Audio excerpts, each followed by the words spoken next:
উপর নির্ভর করে হয়তো পুনরায় তো যদি তদন্ত করা লাগে বিস্তারিতভাবে সেটি করা হবে।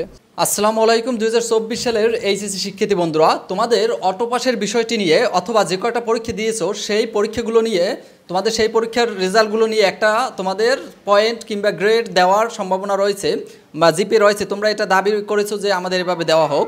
এখন তোমাদের সমন্বয়করা নাকি তোমাদের নিয়ে আলোচনা করেছে, এটা সম্পূর্ণ ভুল একটি তথ্য।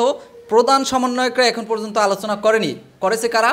দেখো, একটা উপজেলা কিংবা জেলার সমন্বয়করা তাদের শিক্ষার্থীদের সাথে আলোচনা করেছে। এটা কোনো কিছুই আসবে যাবে না, কারণ একটা নিউজ আছে। দেখো, এই নিউজটা একটু দেখো প্রথমে, তারপরে তোমাদের সাথে আলোচনা করছি। দেখো, একটি বিষয় সুস্পষ্টভাবে এখানে বলা হচ্ছে, তোমাদের শিক্ষা উপদেষ্টা হলেন ওয়াহিদ উদ্দিন মাহমুদ এবং তিনি এখানে এসএসসির ফল দিয়ে এইচএসসির বাকি বিষয়গুলোর মূল্যায়নের দাবি করেছে শিক্ষার্থীরা, তোমরা করেছো।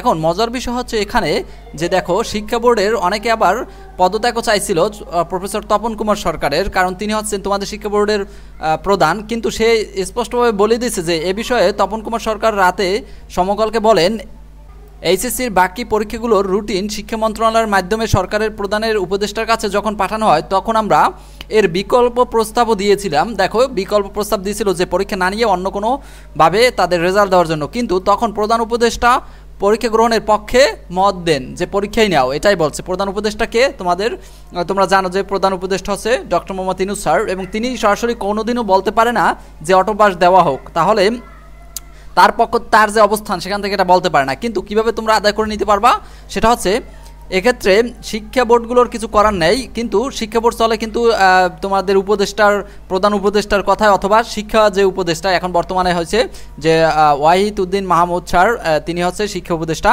এবং তার কথাই চলবে এখন থেকে শিক্ষা বোর্ড।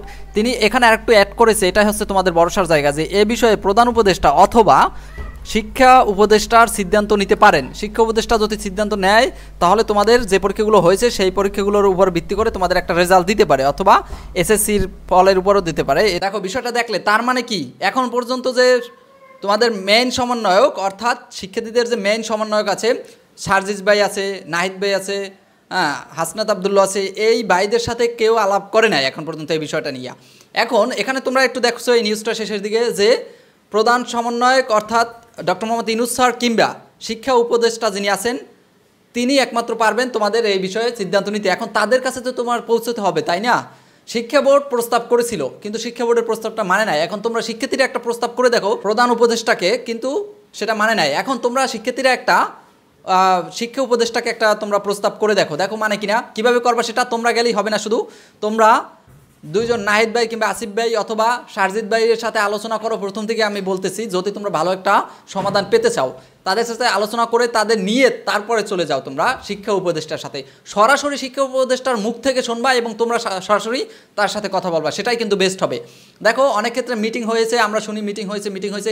কাদের সাথে মিটিং হয়েছে? মিটিংটা হয়েছে কোনো এক জায়গায়, কোনো যে উপজেলা ভিত্তিক সমন্বয়ক আছে তাদের সাথে আলোচনা হয়েছে। সেই আলোচনায় কি কোনো কাজ হবে? সেটা কোনো কাজ হবে না। তোমরা সরাসরি চলে যাও, কেন্দ্রীয়ভাবে আলোচনা করো, কেন্দ্রীয় যে উপদেষ্টা আছে তাদের সাথে আলোচনা করো, শিক্ষা উপদেষ্টার সাথে তোমরা সমন্বয়কদের নিয়ে আলোচনা করলে সবচাইতে ভালো হবে, এটাই আমি বুদ্ধি দিতেছি। দেখি তারপরে কি হয়। এরপর এটা নিয়ে যেহেতু এটা মিডিয়ায় আসছে, এখন একটা মিটিং হবে আরও ফাইনালি। এটা নিয়ে মিটিং হলে কি সিদ্ধান্ত আসে, ভালো সিদ্ধান্ত আসুক কিংবা তোমাদের পক্ষে যেটাই আসুক না কেন তোমাদের জানিয়ে দেবো। আশা করি তোমাদের পক্ষে একটা সিদ্ধান্ত আসুক। সবাইকে ধন্যবাদ, চ্যানেলটি সাবস্ক্রাইব করে রাখো।